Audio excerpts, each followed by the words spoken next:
Gold, trusted gold buyers. మీరు తాకట్టు పెట్టిన బంగారాన్ని విడిపించి ఈ రోజు ఉన్న మార్కెట్ ధరకు కొనబడను.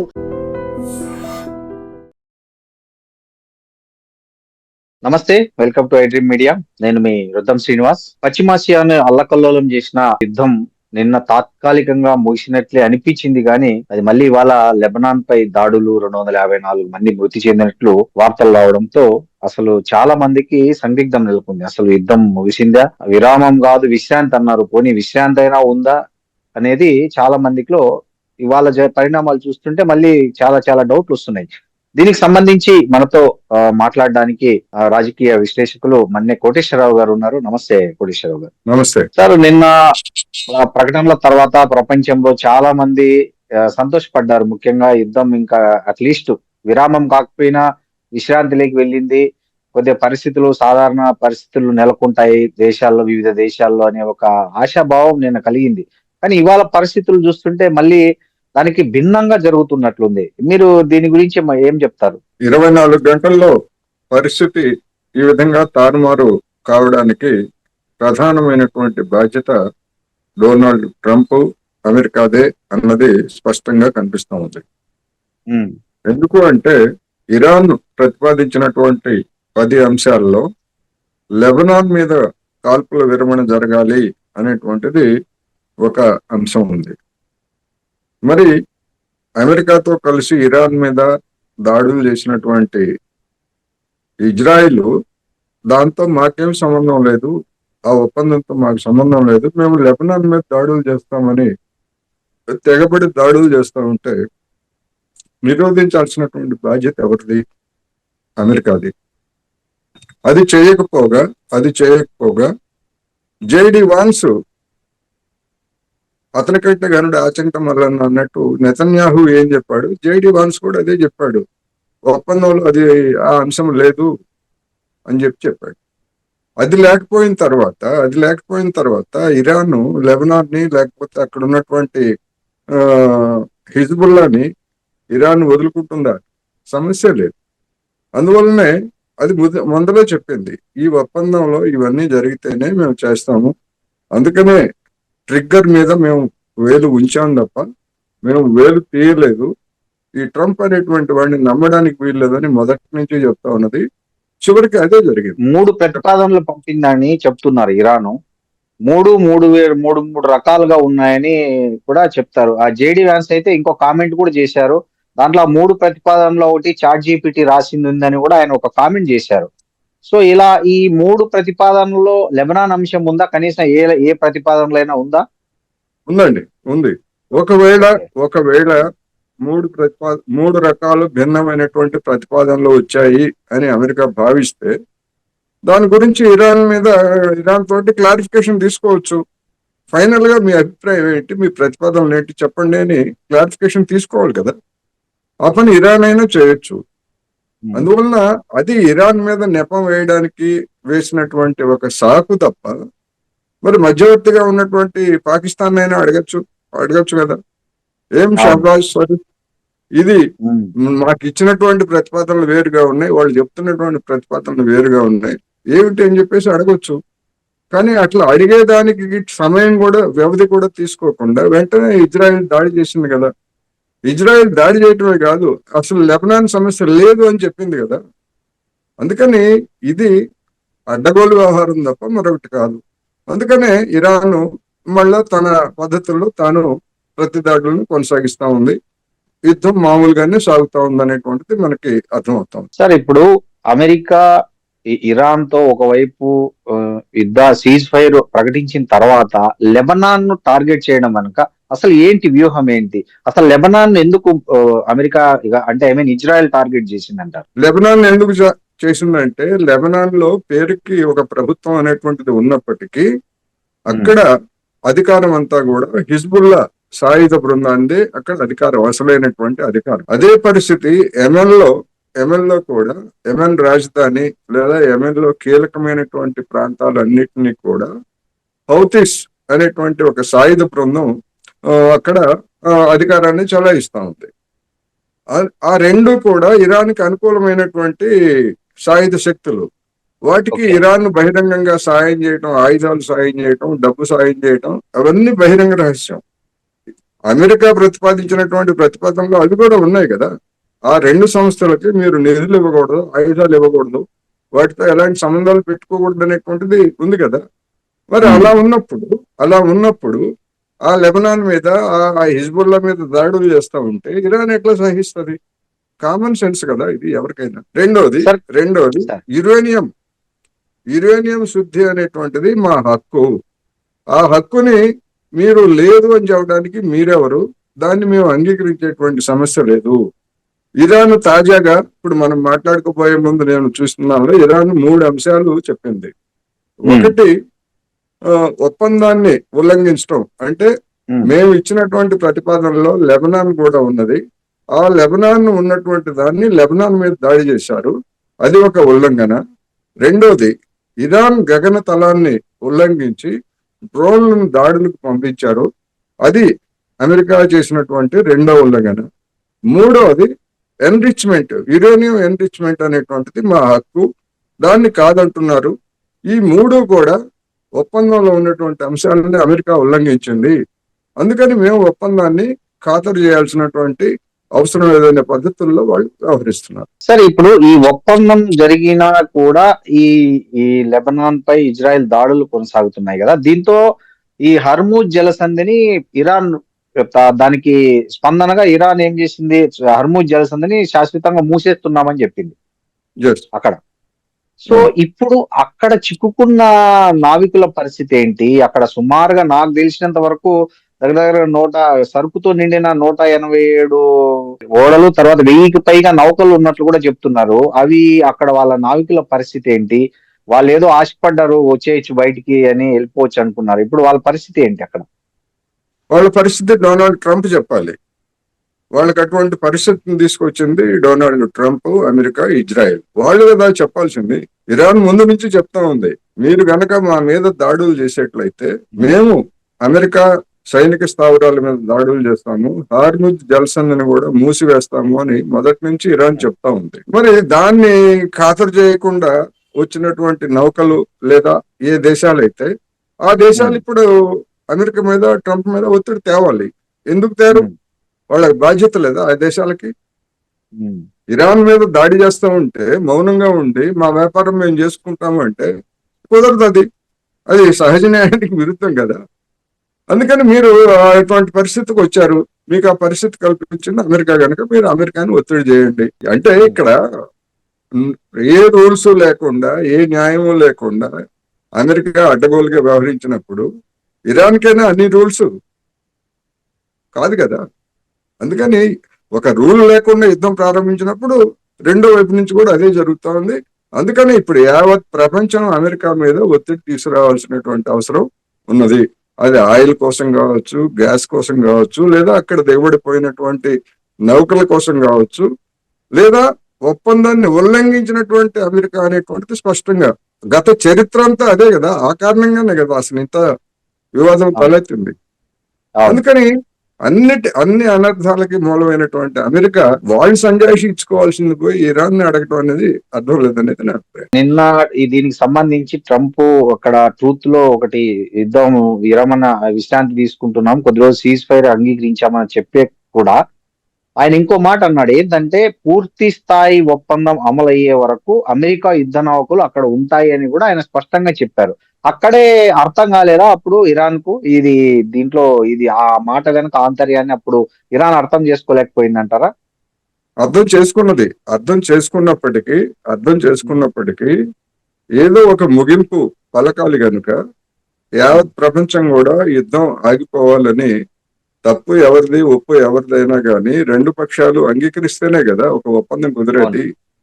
అందువలన యావత్ ప్రపంచ యొక్క వాంఛను మన్నించి దానికి తెలిసినప్పటికీ అది పదే పదే చెప్తా ఉంది, ట్రంప్ నమ్మడానికి వీల్లేదు, ఒప్పందం కుదిరినా దానికి కట్టుబడి ఉంటాడనే గ్యారంటీ లేదు, అందుకనే మాకు అంతర్జాతీయ గ్యారంటీ కావాలి, ఆ అమెరికాతో చేసుకునేటువంటి ఒప్పందానికి మాకు అంతర్జాతీయ గ్యారంటీ కావాలి అని చెప్తా ఉంది. ఇప్పుడు కూడా ఆ నిబంధన ఉన్నది. రేపు శుక్రవారం నాడు అక్కడ అమలు జరిగినప్పటికీ ఆ ఉమ్, ఇస్లామాబాద్ లో చర్చలు జరిగినప్పటికీ అది దాని అర్థం ఏంటంటే అంతర్జాతీయ గ్యారెంటీ ఏమిటి దీనికి అని చెప్పేసి తర్వాత అడుగుతారు. అందుకని ఆ విధమైనటువంటి అవగాహన ఇరాన్ కి ఉంది కూడా. ఉమ్, ఎందుకంటే ప్రపంచ ప్రజాభిప్రాయాన్ని మన్నించింది. కానీ ఉమ్. ధిక్కరించింది ఎవరు అంటే ఇప్పుడు జరుగుతున్నటువంటి పరిణామాలు ఇజ్రాయెల్ అమెరికా ధిక్కరించింది. సార్, ఆయన 24 గంటలు టైం ఇచ్చాడు. ఆ టైం లోపల గాన మీరు రాకపోతే మీ ఇరాన్ ను శ్మశానం అయిపోతుంది, దేవుడే కాపాడాలి మిమ్మల్ని అని రకరకాల ఒక అన్పార్లమెంటరీ వర్డ్స్ కూడా వాడాడు తన అవును. సోషల్ మీడియా పోస్ట్ లో. అవును. అంతలోనే అది కాదని మొత్తానికి యుద్ధానికి కొద్ది రోజులు విరామణ ప్రకటిద్దామని చెప్పి సీజ్ ఫైర్ ఒప్పందం అయింది. ఈ మధ్యలో ఏం జరిగిందంటారు మీరు? ఏం జరుగుచ్చి ఉండొచ్చు అంటారు?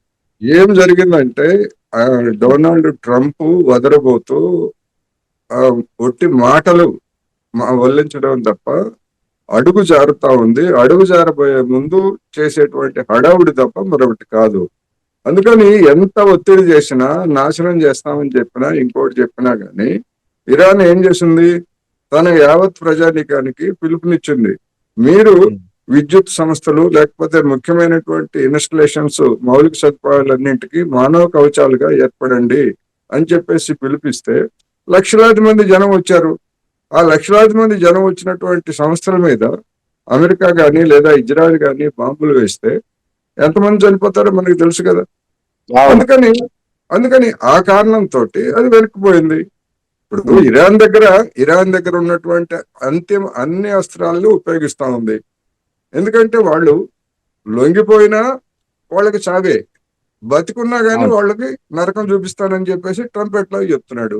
అందుకని ఆ అవును. చచ్చేదేదో వీరులుగా మరణిస్తే మంచిదనేటువంటి ఒక ఆత్మగౌరవం తెగింపు ఇరాన్ లో వచ్చింది కనుక డొనాల్డ్ ట్రంప్ వెనక్కి తగ్గాడు. రష్యా, చైనా కూడా ఒత్తిడి తెచ్చాయి యుద్ధం ముగింపుకు అనేది కూడా ఒకటి వినిపిస్తుంది. ఆ, వాస్తవం అది. యా, ఆ, అది వాస్తవం. ఎందుకు అంటే ఐక్యరాజ్య సమితి భద్రతా మండలిలో అమెరికా ఓకే. తరఫున హార్ముజ్ జలసంధిని తెరిపించేందుకు బల ప్రయోగానికి అనుమతి ఇవ్వాలి అని ఈ భద్రతా మండలిలో తీర్మానం పెట్టించారు. అంటే ఏమిటి? అఫీషియల్ గా ఐక్యరాజ్య సమితి పేరుతోటి హార్ముజ్ జలసంధిని లేదా ఇరాన్ ని పట్టుకునేందుకు అమెరికా వేసినటువంటి మహత్తరమైన ఎత్తుగడ. ఆ ఎత్తుగడని చైనా, రష్యా రెండు కూడా వీటో చేశాయి. ఉమ్, ఆ వీటో చేసిన తర్వాతనే డొనాల్డ్ ట్రంప్ ఈ ఒప్పందానికి అంగీకరిస్తూ ప్రకటన చేశాడు. అందుకని దాని వెనకాల ఇది కూడా ఉంది.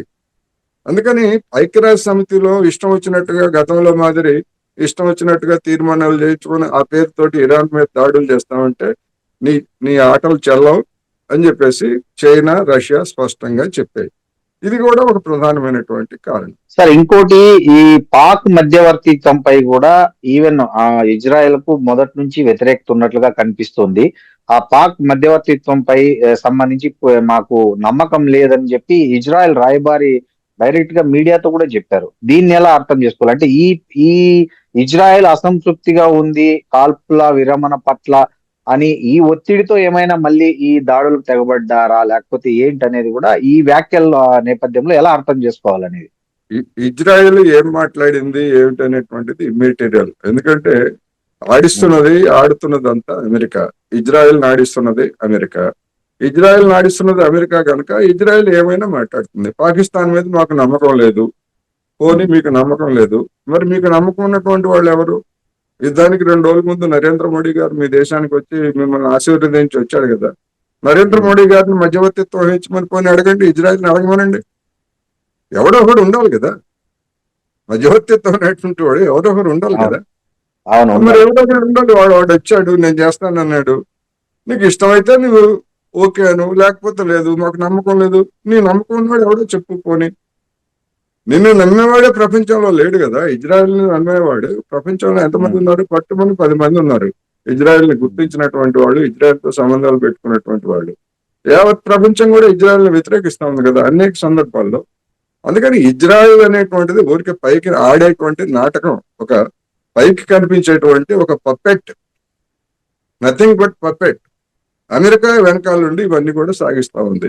చూద్దాం, మళ్ళా ఇంకొక అవసరం అయితే 4 రోజులు మళ్ళా యుద్ధం చేసి దాన్ని నాశనం చేద్దాం, ఎంత మేరకు వీలైతే అంత మేరకు నాశనం చేద్దామని ఒక దుష్ట తలంపు అనేటువంటిది కూడా దీని వెనకాల స్పష్టంగా కనిపిస్తాం. సార్ ఇక్కడ ఇంకా చాలా మందికి వస్తున్న కామన్ డౌట్ ఏంటంటే, ఇప్పుడు పాకిస్తాన్ అనేది ఏ దాంట్లోనూ ముందంజలో లేదు. ఆర్థికంగా చితికిపోయింది, సైనిక పరంగా కావచ్చు, వాట్ ఎవర్ ఇట్ జీడిపి పరంగా కావచ్చు, అన్ని రకాలుగా చాలా వెనుకబడిపోయిన ఒక ఒక ఒక దరిద్రపు స్థితిలో ఉన్నటువంటి పాకిస్తాన్ ను ఇంత పెద్ద అమెరికా గాని, ఈ ఇజ్రాయెల్ గాని ఈ ఇరాన్ కు మధ్యవర్తిత్వంగా పెట్టుకోవడం వెనక ఏంటి కారణాలు అనేది చాలా మందికి అంతు చిక్కడం లేదు. ఎందుకు ఆ దేశాన్ని అంటే గల్ఫ్ దేశాలు ఉన్నాయి కావాలంటే మధ్యవర్తిత్వం చేయడానికి.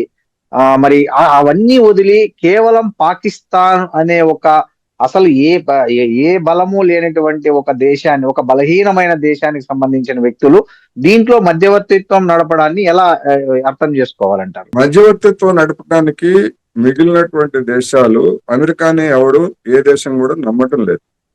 ఏ దేశము నమ్మనప్పుడు మధ్యవర్తిగా ఉండి పరువు పోగొట్టుకోవడం ఎందుకు అనేటువంటి ఆస్పెక్ట్ కూడా ఉండి ఉండొచ్చు.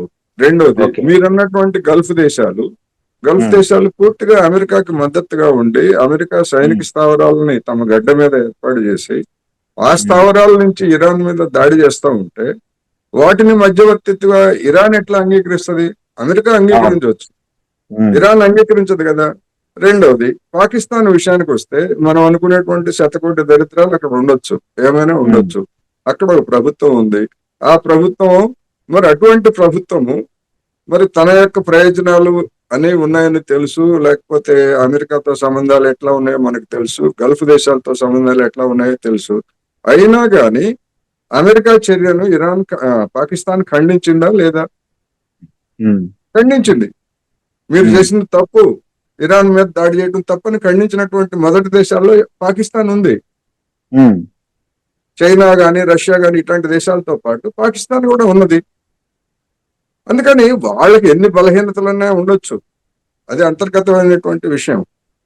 ఎన్ని బలహీనతలు ఉన్నా కానీ వాళ్ళు ఈజిప్టు, టర్కీ మరి వీళ్ళందరూ కూడా వచ్చారు కదా ఒక దశలో. వీళ్ళందరూ వచ్చారు కదా.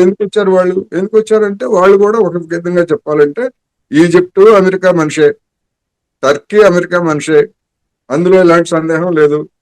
టర్కీకి ఇరాన్కి కూడా తేడాలు ఉన్నాయి, ఈజిప్ట్కి ఇరాన్ కూడా తేడాలు ఉన్నాయి. ఎన్ని ఉన్నప్పటికీ ఎవడో ఒకడు కావాలి, ఒక తడికి రాయబారం నడిపేవాడు కావాలి. అటువంటి తడికి రాయబారం నడపడానికి పాకిస్తాన్ ముందుకు వచ్చింది. దాన్ని మొదట ఇరాన్ కూడా అంగీకరించలేదు. మీరు కనుక గమనిస్తే ఇరాన్ కూడా అంగీకరించలేదు మొదట. కానీ మీడియాలో వచ్చినటువంటి వార్తలు ఏమిటి? చైనా వాళ్ళు ఉండి ఎవడో ఏమిటి అనేటువంటిది కాదు, ముందు చర్చలకు అంగీకరించండి, తర్వాత అసలు అమెరికా రంగు బయటపడుతుంది అని చెప్పేసి చైనా ఇచ్చినటువంటి సలహాతోటి లాస్ట్ మినిట్ లో ఇరాన్ అంగీకరించింది అనేటువంటిది సారాంశం. మరి ఆ ఎత్తుగడ ఫలించిన తర్వాత మరి దాంతో ట్రంప్ మరి తాను ట్రాప్ లో పడ్డట్టు గమనించాడు కదా. అందుకని ఈ విధమైనటువంటి పరిణామం. అమెరికా వైట్ హౌస్ తీసుకెళ్లి భోజనం పెట్టి మధ్యవర్తిత్వం చేయమని అడగాల్సిన అవసరం అమెరికాకి ఏముంటుందంటారు? అమెరికాకి వెధవలు కావాలి. ఏ వెధవ అయితే ఏముంది, వాడి పని చేయడానికి వెధవలు కావాలి. ఆ వెధవలు ఎవడుంటే వాడు. ఎందుకంటే అమెరికా ఎట్లా ఆడిస్తే పాకిస్తాన్ అట్లా ఆడింది గతంలో, ఇప్పుడు ఆడుతా ఉన్నది, భవిష్యత్తులో కూడా ఆడుతుంది. అందుకని ఏదన్నా ఒకవేళ ఏదన్నా చిన్నపాటి క్రెడిట్ వస్తే భారతదేశము, చైనా, పాకిస్తాన్ మధ్య ఒకవేళ మళ్ళా తగాద పెట్టాల్సి వస్తే చూడండి పాకిస్తాన్ గ్రేట్ అని చెప్పడానికి కూడా ఒక పాయింట్ దొరుకుతుంది కదా. అంతర్జాతీయ రాజకీయాలు ఇవన్నీ. అంతర్జాతీయ రాజకీయాల్లో ఇట్లాంటివన్నీ కూడా జరుగుతూ ఉంటాయి కొన్ని సందర్భాల్లో. సార్, ఈ పరిస్థితుల్లో అంటే శనివారం ఈ నెల 11వ తేదీ ఇస్లామాబాద్ వేదికగా అమెరికా ఉపాధ్యక్షుడు జేడి వ్యాన్స్ నేతృత్వంలో బృందం జరిపే చర్చలు ఏమన్నా ప్రతికూలంగా ఉండబోతున్నాయనే ఆశ మీకేమైనా కలుగుతోందా? చూడాలి. ఎందుకంటే ఇంకా ఇవాళ రేపు 2 రోజులు సమయం ఉంది. ఈ 2 రోజుల్లో అమెరికా వైఖరిలో ఎన్ని మార్పులు వస్తాయో మనం చూడాల్సి ఉంది. ఎన్ని పిల్లి మొగ్గలు వేస్తాడో చూడాల్సి ఉంది. అందుకని టేబుల్ ముందు కూర్చునేంత వరకు, కూర్చున్న తర్వాత కూడా విఫలమయ్యేటువంటి అవకాశాలు ఉంటాయి అనేది మనం చెప్పుకోవచ్చు. సార్, ఈ 40 రోజుల యుద్ధంలో ఎవరు ఏం సాధించారని చెప్పాల్సి వస్తే మీరు ఏం చెప్తారు? నష్టపోయింది అయితే ప్రపంచం అని నేను చెప్పగలను. బట్ ఎవరేం సాధించారనేది మీరు చెప్పాలి. ప్రపంచం నష్టపోయిన మాట వాస్తవం. ఇప్పుడు నష్టపోవడం కాదు, భవిష్యత్తులో ఇంకా నష్టపోయే అంశాలు ఇంకా చాలా ఉన్నాయి. ఎందుకంటే ఇప్పటి వరకు జరిగినటువంటి నష్టం నుంచి చమురు సంస్థలకి లేదా గ్యాస్ సంస్థలకి జరిగినటువంటి నష్టం, అవి మళ్ళా సాధారణ స్థాయికి వచ్చి సరఫరాలను పునరుద్ధరించడానికి లేదా ఆ కారణంగా తలెత్తేటువంటి చమురు గ్యాస్ ధరల పెరుగుదల, ఇట్లాంటి అనేక పరిణామాలు పర్యవసానాలు తర్వాత తెలుస్తాయి, ఇమీడియట్ గా మనకు తెలియవు. అవును. అందుకని ఆ తర్వాత ఇంకా ఎటువంటి పరిస్థితులు వస్తాయనేటువంటి చూసిన దాన్ని బట్టి మనకి ఏవైనా ప్రపంచం అనేటువంటిది నష్టపోయింది. ఇరాన్ గెలుస్తుందని ఎవరూ చెప్పలేదు, ఎవ్వరు ఏ దశలో కూడా ఎవరు చెప్పలేదు. ఎందుకంటే గెలిచేటువంటి అవకాశం కానీ అమెరికాతో పోలిస్తే. ఇక అమెరికా ఏమి సాధించింది? అమెరికా చెప్పినటువంటి ఒక్క లక్ష్యాన్నైనా నెరవేర్చగలిగిందా? లేదు. అంటే అమెరికా తాను చెప్పినటువంటి ఏ ఒక్క లక్ష్యాన్ని నెరవేర్చకుండానే ఈ విధమైనటువంటి ఒప్పందానికి అంగీకరించిందంటే కాళ్ల బేరానికి వచ్చినట్టు, లేకపోయేట్లయితే చేతులు ఎత్తేసినట్టుగానే నేనైతే పరిగణిస్తున్నాను.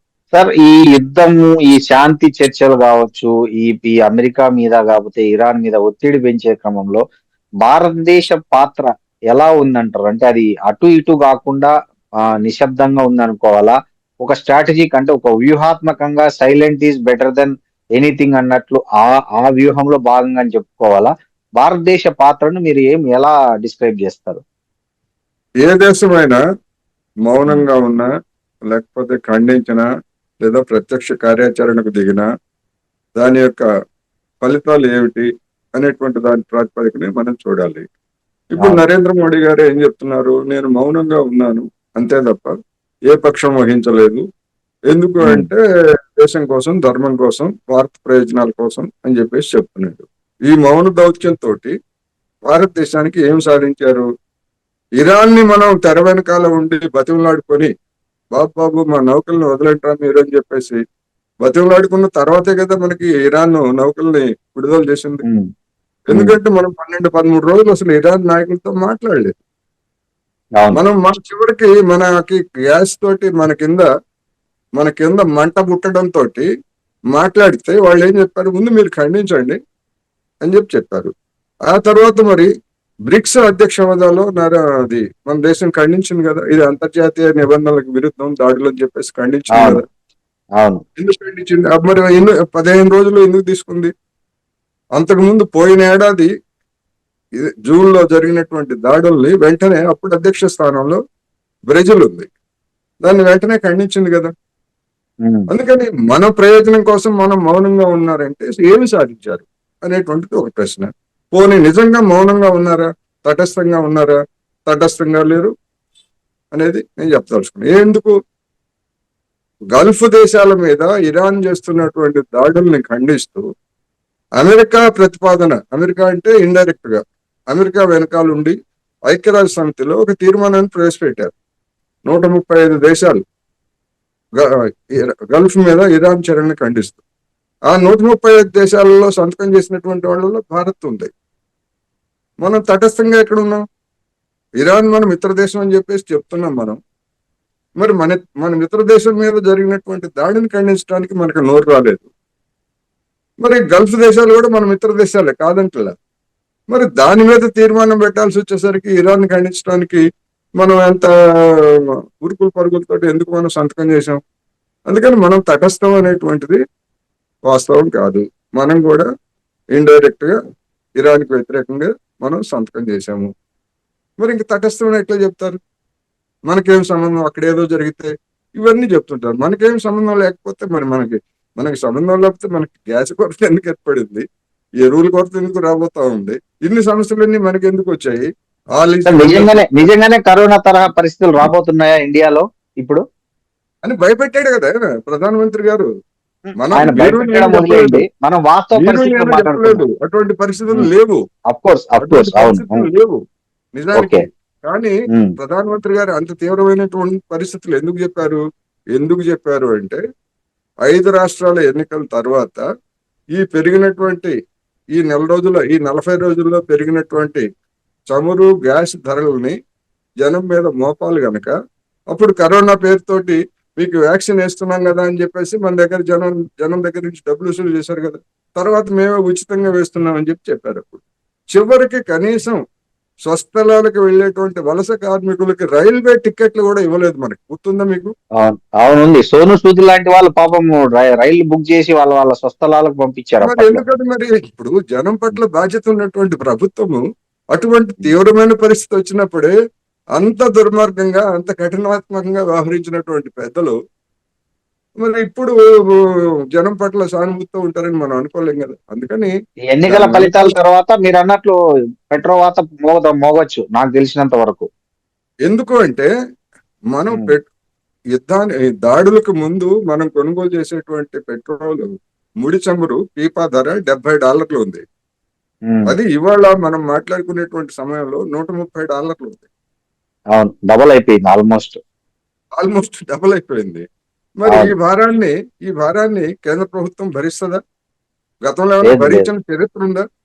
గతంలో చరిత్ర మొత్తం కూడా సబ్సిడీలను ఎత్తేసి ఏడాదికి 2.5 లక్షల కోట్ల రూపాయల సెస్సుల రూపంలో మన జేబుల్ని కొట్టేశారే. ఇప్పటికీ కొట్టేస్తున్నారు కదా, 12-13 రూపాయలు సెస్సుల రూపంలో. అవును, మొన్న తగ్గించారులేండి, 10 రూపాయలు. మనకి తగ్గించలేదు, అది మనకు తగ్గించారు, ఆయిల్ సంస్థలకు తగ్గించారు. అవును, ఆయిల్ సంస్థలకు తగ్గించారు. మన దగ్గర వసూలు చేస్తున్నారు. మన దగ్గర ఇప్పటికీ 22-23 రూపాయలు మన దగ్గర ఇప్పటికే వసూలు చేస్తున్నారు. తగ్గించలేదు. అందుకని మరి అటువంటి పెద్దలు ఇప్పుడు దీన్ని ప్రభుత్వం భరిస్తుంది అని అంటే నాకైతే నమ్మకం లేదు. నమ్మేవాళ్ళు ఎవరైనా ఉంటే మనం ఏం చేయలేము అని. సార్ చూద్దాం సార్, ఈ నెల 11వ తేదీ జరిగే ఇస్లామాబాద్ చర్చల్లో పురోగతి సాధించాలని, ప్రపంచ శాంతి వైపు అమెరికా, ఇరాన్ అడుగులు వేయాలని కోరుకోవడం తప్ప మనం ఏం చేయగలిగింది లేదు. థ్యాంక్ యూ సార్, నమస్తే. Thank you. And for more videos, Please subscribe to iDream. Please subscribe to iDream. Please subscribe iDream. And please subscribe to iDream. For more videos, subscribe to iDream. please like, share and subscribe to the channel. Congratulations, iDream. Subscribe to iDream. Subscribe to iDream. So subscribe to iDream Media. iDream ki iDream team andarki huge congratulations. Please subscribe iDream Media. Please subscribe to iDream. Subscribe iDream. Please subscribe to iDream. iDream అంటే నా కళల ఛానల్ను subscribe చేసుకున్న నోరు తిరుగుతలేదు. మీరైతే గంట గుర్తు కొట్టండి. For more such videos, please subscribe to iDream. Subscribe to iDream. Please subscribe to iDream. Please subscribe iDream Media. Please do subscribe to iDream. Please subscribe to iDream Media. For best entertainment and information, please subscribe iDream. And don't forget to subscribe to iDream.